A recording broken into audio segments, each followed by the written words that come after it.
role you play in this farewelling? Yes, I played Jenna. She's an artist, a painter, and her husband and her move out into the middle of nowhere after post-COVID.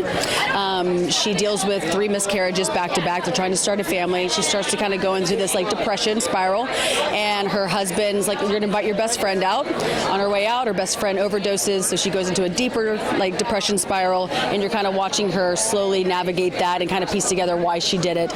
And then other characters come in that it's kind of like The Big Chill-esque. So you're seeing all these characters in one place together, and all these lies start to come out, all these secrets, and you watch Jenna slowly try to navigate that while trying not to lose her mind during all of this, and you can find out what happens after that. And of course, it's shot during COVID, at the time where everybody was just like unpeeling layers about their personalities and their life and their characters and their whole environment. Yes, well, that's the great thing about Jenna. You think she always has it together because she's such a strong person, but you start seeing all these like layers peeled back and seeing different sides of her that her husband didn't even know that she had, and her sister that's there and doesn't even see about her. Like, there's so many different layers and so much emotion in this film. It's beautiful, but I think everybody can resonate because I think we were all going through that during the pandemic, right? You notice different things like the divorce rates going up, people being like, "I want to murder my children, I can't stand this kind of stuff." Like, you're going slowly insane because you're in one house by yourself. We actually experienced that ourselves. We were in one home all together shooting this film, all of us, cast and crew, sleeping in the same rooms together. Like, it felt like you were going insane. It felt like we were during COVID together, like reliving it again. What was the one thing about your character that you really enjoyed? Her strength. I absolutely adored her strength. It was fun to play because I resonate with that too, and that's what Rhodes, the director, she hired me for that reason. She's like, "I wanted to see how much you could take." It's the same reason of like this character. She's like, she's so strong, but I wanted to see what level you would be able to take it to before you actually lose it. Like, how much finesse can she carry before she hits rock bottom? So, we always learn things in life, everything we do. What did you come away with doing this film that you took away, that you learned? Whether it's about your craft or yourself, what was that moment for you? Ooh, that's a good question. Actually, I'm my own strength in the fact that taking something on so challenging as a role and taking that kind of emotion and being that vulnerable and raw, because I am a strong person, and being vulnerable is a weakness sometimes to people. So being a woman that can actually delve into that and like show a little bit of my rawness, because there's a lot of me in this too, that I was proud of myself for being that vulnerable, because I don't like to cry in front of people. I'm the type that, you know what I mean? I'm like, I'm not going to show you that. I'm a strong woman. You ain't going to see any of that stuff. I actually really delved into that and went very raw with myself and allowed people to see that side of me. So I'm proud of my performance. That's wonderful. Now, of course, we all need to follow your journey. So where can we find you on social media and just find out what's going on in your world? Yes, you can follow me at, I'm usually only on Instagram. I'm not really good with social media. I wish I was better. Cristen at Cristen Coppen. And also I'm on Instagram and I'm Facebook the same, Cristen Coppen. Congratulations. I cannot wait to see your deep, heartfelt, challenging performance. Thank you, guys. Thank you. Well, Lauren, you look amazing. Thank you for being here tonight at this fabulous green carpet. You are in this fabulous film called Farewelling, and you're a producer and an actress. So tell us about the role as an actress. As an actress on this film, my character unfortunately overdoses. So I die in the first couple moments of this film, but I don't disappear. Just like so many people in our lives. You know, people die in our lives, but they stay with us. So how do you stay with people in their different capacities? You might remember someone you've lost in one way, and then your partner or someone might remember them in a different way. So for me as an actress, how do I show up differently in different people's memories? That's really impactful and deep and quite real. That's what happens. And you also have the separate hat as a producer. So what was that journey like? So I am a producer. I've produced many films, and for this film in particular, it was particularly difficult because we produced this during the pandemic. So like many filmmakers here, it was a challenge of managing safety, travel. We had people that we needed to fly in from other states, but that meant we had to pay more for our hotel rooms. There was the whole business side of safety that I think is new, but you know, unfortunately, we're all now accustomed to it. What did you come away with for yourself doing this project? What did you learn? I think we all experienced different levels of loss during the pandemic. Some of us lost our jobs, our friends, our sanity, our security. And for me, it was really an exercise in exploring what did I lose, but what was the silver lining? What did I gain as a result of the pandemic? And I think a lot of people didn't recognize, that many of us, a lot of people didn't have like family support. I had a big family support, which was great, but there were lots of people out there that didn't have that. So when you read the script, what really resonated with you to say, this is something I have to be involved in? I think during the time of the pandemic, we were essentially told that we had to go through life alone. We were locked down. Some people were locked down with their children and their big families, but others of us, we were locked down alone, and we were at that point, it was declared that we had to go through life alone because we didn't know how long this was going to last.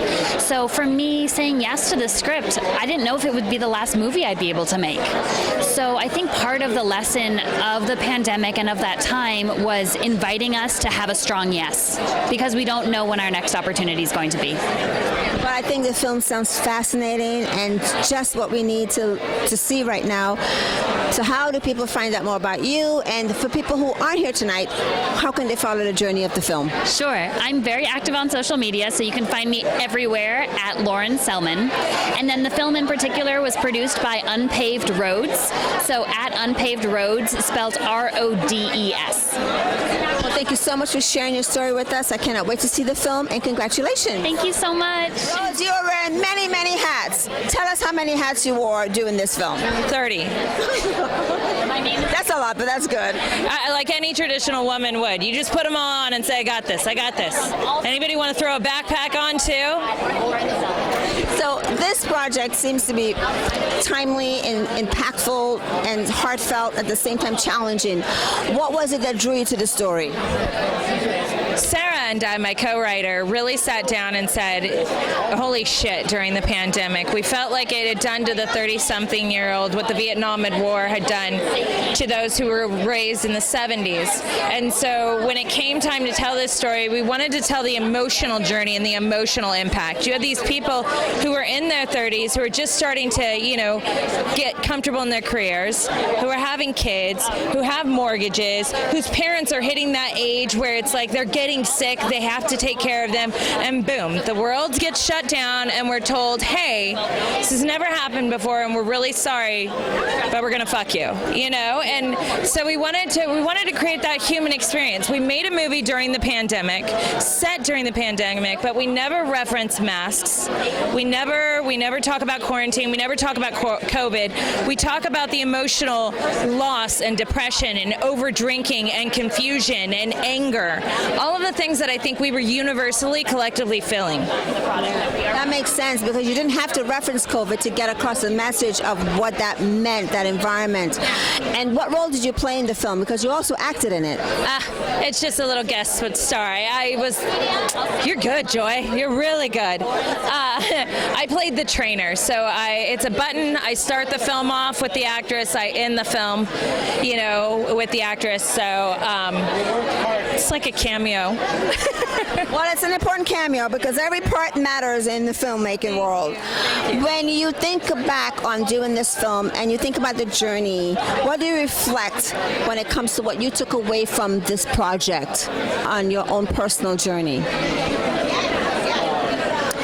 I think that this project is a testament to how wonderful filmmaking can be as a collaborative process. The entire cast and crew here, every element of the film wouldn't be as good as it is without them. And it was a real honor to be at the helm of that ship, but to also know that that ship wouldn't have sailed without what we really needed during the pandemic, which was community. But also as a director, you set the tone. When you got the script and you knew you were going to do this, how did you decide that you were going to set the tone for the film? Well, the pandemic allowed us to do that because everybody had to isolate. We lived together for 14 days. So before living together, we all had to go into deep isolation and quarantine, get tested multiple times. So we went from no interaction with anyone to absolute interaction. And I really thought that living together was going to layer some of the things that we were going through, because you could have an emotional scene and call cut, but then you're hanging out with the director who's been telling you to do it 30 times, and you're having dinner with the executive producer. So there were so many dimensions to it that contributed to what you're going to see on TV. And the visuals of your film are very important. How was the visuals for you in setting what that scene would feel like when people watched it? We filmed it in Bear Valley Springs, California, which is a beautiful rural community. I wanted to take something that was very gritty, it was kind of dark, it was depressing, and I wanted to contrast it with beauty. And so, because I think that there's this deception that if somebody looks like they're doing okay, that they are. If they look like they have makeup on, they have their hair done, they're smiling, and it's like, no, they can be dying inside. And that's kind of what we wanted to represent with the tone, the coloring, the imagery, the location of the film. Well, I cannot wait to see the film. But before you leave the carpet, tell us about the film. Where can people see it if they're not here tonight? And how do they follow your journey?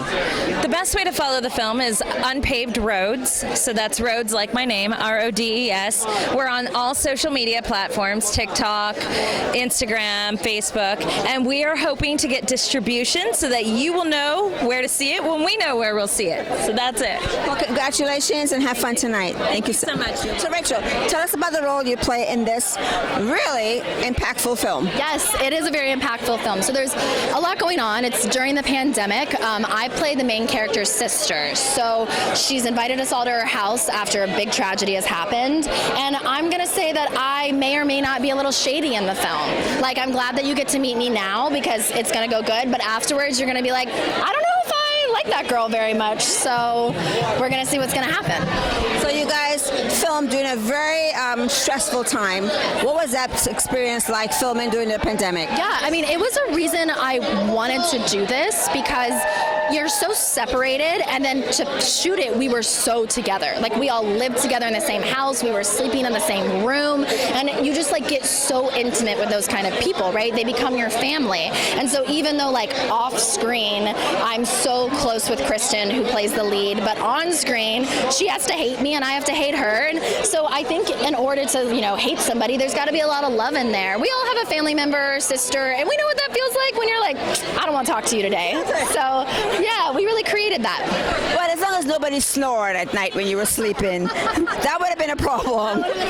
Trying to get your sleep. Yes. So what did you learn about yourself doing this film? What did you come away with? Oh, I think that's a fantastic question. Honestly, I've been really grateful and lucky to get to work on such independent film, and I really look up to the directors and the producers on this film, that it made me as an actor want to work on the other side of things as well. So we shot this, I think, 3 years ago, and since then, I've started directing shorts and producing anything I can, and it just made me realize that this is a really collaborative, all hands on deck experience, and it's like you either gotta really like that or it's not for you, and I really, really like getting to work with other people. Well, you're passionate about it, you sound excited about it. I can't wait to see your performance in the film. But before you leave the carpet, how do we find you and follow you on social media? Yes, please. My Instagram is Rachel Deutsch. You can follow me there. I have a website, but I'm so glad to get to meet people and get to do this in person. You know what I mean? After watching this film, how isolated we were and the independence we have, and now we're here together. I'm so excited. Well, I'm excited about you because you're excited and you're so bubbly and happy. You just make me excited about everything. So thank you so much. What's your name? Joy. Joy. Your name is Joy. Are you kidding me? Are you calling me excited? Oh, well, I really appreciate it, Joy. Thank you so much.